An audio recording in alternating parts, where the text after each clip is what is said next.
T-Mobile has significantly updated their trade-in policy for 2025. The big news is that T-Mobile now accepts devices with cracked screens for trade-in, but there are specific conditions you need to know about. T-Mobile uses a tiered damage assessment system to evaluate your device.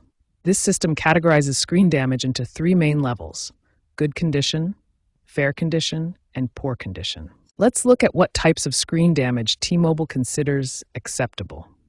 These include minor hairline cracks that don't affect display functionality, small chips or scratches on screen edges, and cosmetic surface scratches that don't impair touch sensitivity. On the other hand, T-Mobile will not accept devices with certain types of severe damage. This includes shattered screens with multiple crack patterns, screens with missing glass pieces, displays with dead pixels or color distortion, and touch unresponsive areas due to damage. In late 2024, T-Mobile introduced their new flexible trade-in program.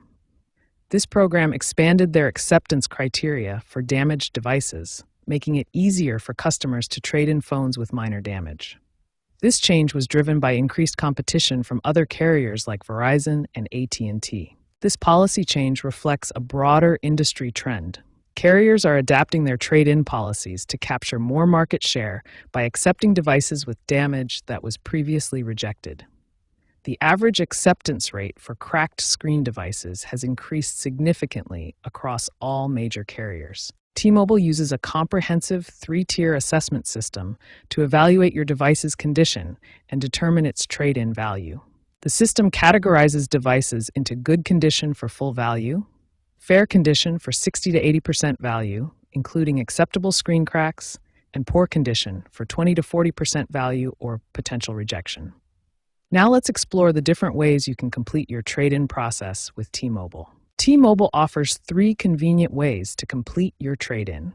You can start with an online pre-assessment, visit a store for immediate evaluation, or use the mail-in process for professional assessment. Before you can trade in your device, there are several essential requirements you must meet. The most critical requirement is removing your device from Find My iPhone or your Google account.